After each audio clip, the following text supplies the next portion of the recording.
Hey guys, making a video. I'm taking a little walk around our yard here in French Camp, so if I need a second to take a breath and picture sucks, that's why. But figured do a little video update, let you guys know what's going on with me and trucking life and all that fun stuff. I'm trying to think where I left off at with everything with you guys, but I'll kind of go just talk about now. Last weekend, NASCAR was in Las Vegas. Actually, bigger picture. NASCAR, they started, their first two races are on the East Coast. Then they do this thing, it's called the West Coast Swing, where they hit their West Coast tracks, well, 3 out of 4 of them, in 3 consecutive weeks. Las Vegas, Phoenix, and then in Fontana. And leading up to it, I told my dispatcher, I kind of wanted to make it happen. Like, usually I'm on her, you know, give me miles, give me miles, give me miles. That's how I'm paid. I had to tell her, you know, forsake the miles for, 3 weeks. I want to knock these racetracks out. I want to do it all in 1 year. I've been to all the tracks before. I just not consecutively. So when I was at home time, most recently, I got a radio that I share with my buddy Mitch, who went in on halves on it. I got it, so if I was able to make it, I'd be able to, use it, listen in on either the radio broadcast in real time, which in vehicles on satellite radio it's delayed, and listen in on different drivers and even the NASCAR officials, which are fun time to time to listen to. Got all that, which, a lot of fun.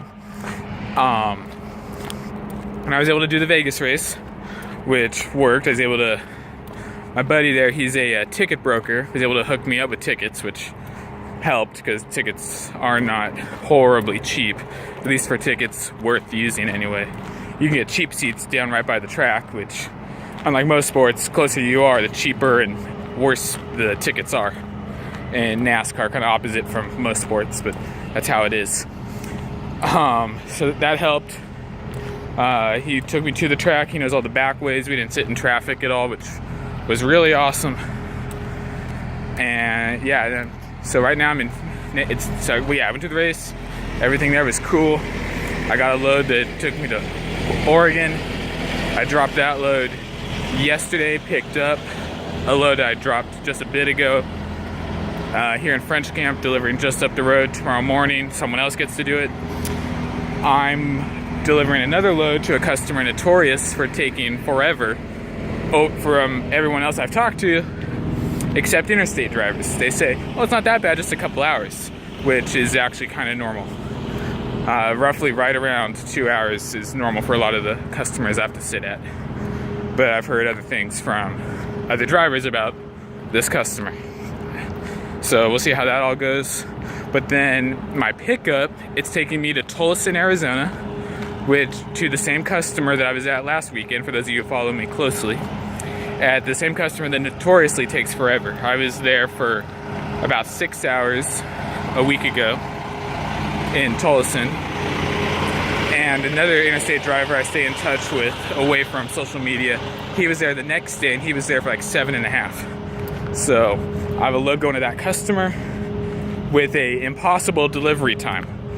I talked to my dispatcher right away. She's a driver, or she understands, how hours of service work and whatnot, what I have to deal with. And she even said, yeah, this is not possible for a solo driver to deliver on time. So I told her right then, it's like, hey, if you can get me a Monday delivery or a Sunday night delivery, I can make that happen for sure. Do the race Sunday afternoon and then make my delivery.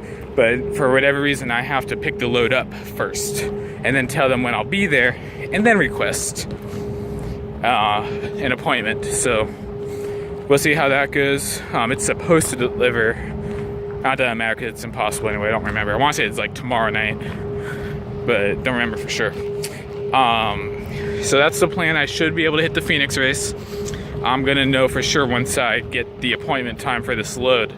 And if it's like a Sunday morning thing, which if I were a betting individual, I bet they would do something like that, then make sure that I can drop it in our Phoenix yard before I spend a bunch of money and go to the NASCAR race in Phoenix.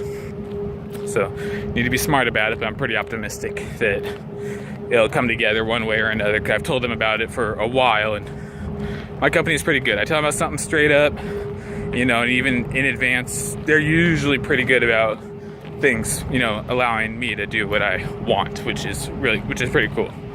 I mean, not all companies are like that, but my company, for the size company that they are, they do a pretty good job of it, all things considered. So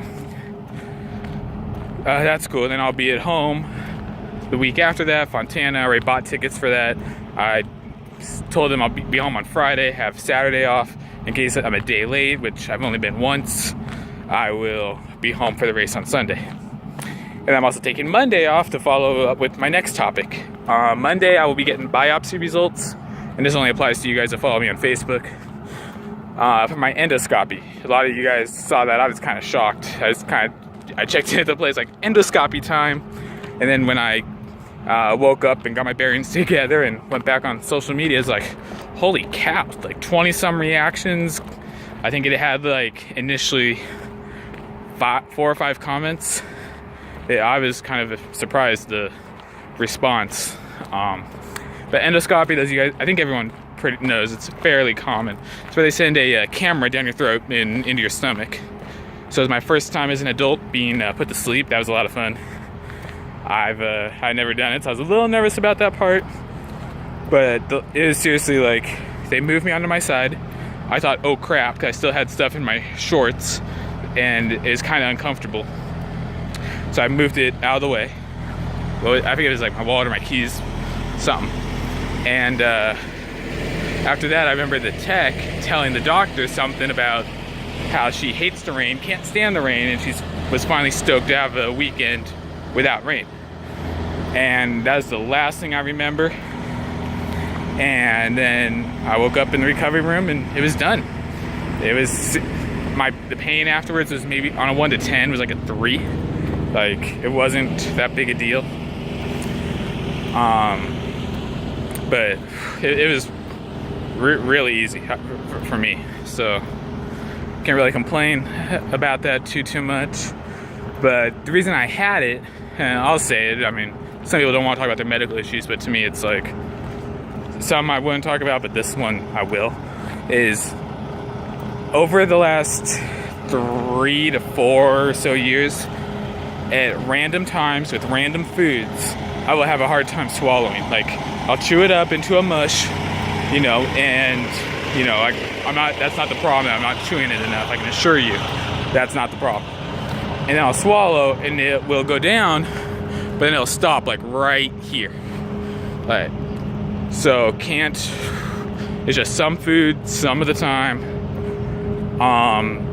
And it finally got really bad actually at my birthday dinner last fall for the first time ever. Like, usually I can just, you know, take a moment, focus, and get it down, and it's not a problem.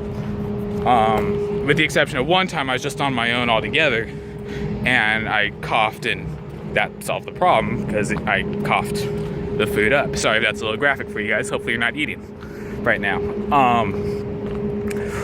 But at my birthday dinner, I had to go to the bathroom, and that was my first time with meat that it had happened. Before, it had happened basically with different types of breads and different types of pastas.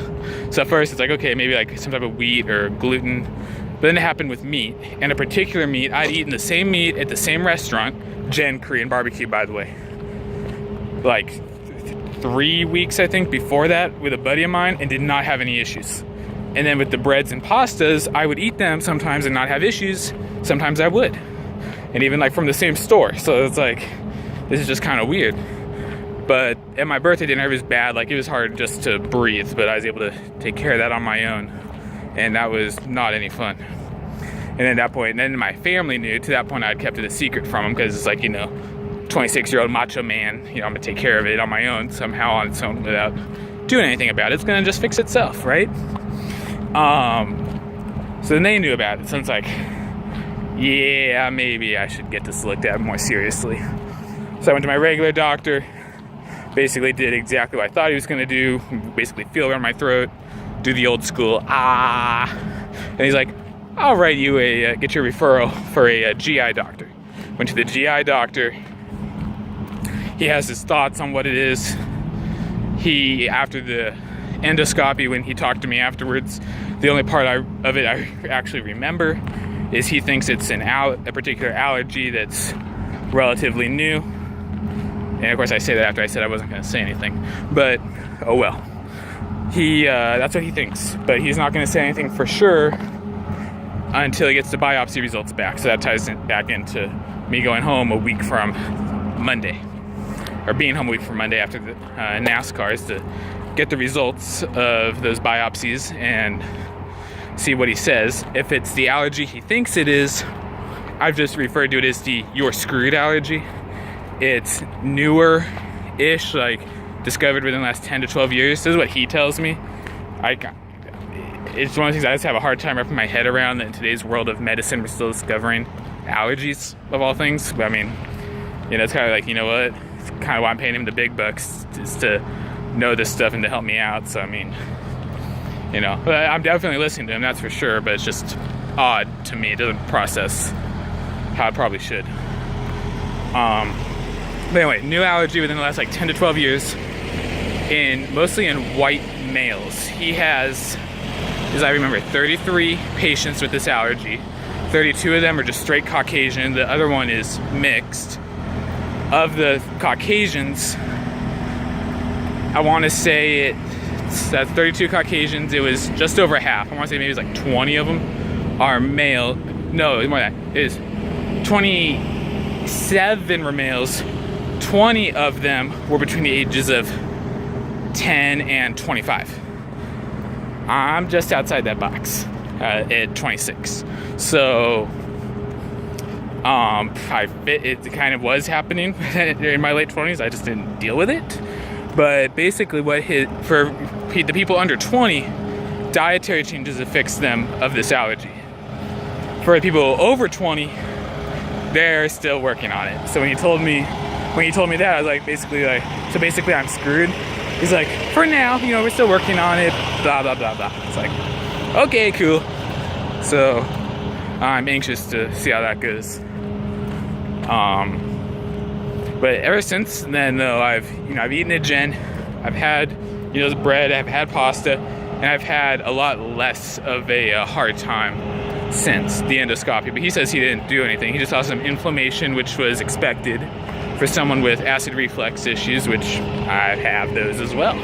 So nothing that concerned him at all in any way. So that's kind of what's going on with me that I can think of right now.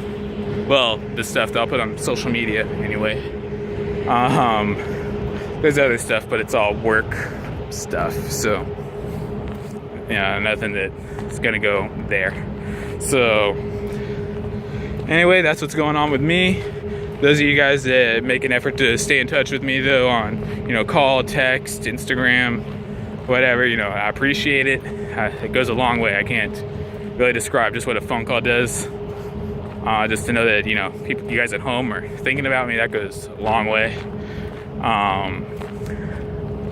So yeah, that's what's going on with me, guys. I'm gonna walk around one more time back to my truck. I think we've passed it a couple times. It's the only truck with its lights on. That it'd be on my left. So yeah, so I'm gonna go get some sleep. It's right there actually with the lights on. I leave my lights on all the time. Now that I have a APU, won't let my battery die. I figure it's kind of one of those things, like if someone ever backs in next to me for any reason, if they hit me, they just look like a bigger idiot. But it's a safety thing. Since I can do it and not worry about my battery dying at all. I'm gonna go make my delivery at 6 o'clock tomorrow morning, which means I'll be up no later than 5. Be out of here at 5:30. Make my delivery at 6. Actually, I should be out of here a little bit before 5:30. So then my pickup's at 9, and then to Arizona for NASCAR. I will have my camera this time. I had my batteries charged and everything last time.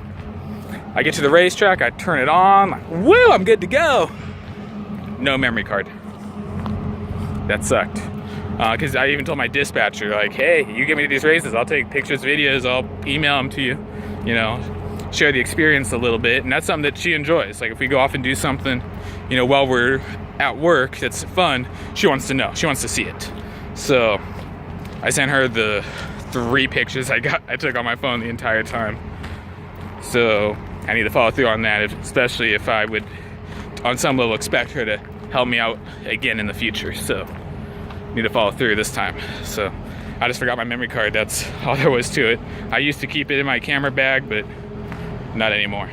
But I knew exactly where it was. It's like just a big dang it, but it's fine. I'll get some stuff at Phoenix and the Auto Club Speedway in Fontana, and should be a good time. But anyway, yeah, that's it for reels this time, guys. I will talk to you later. Bye.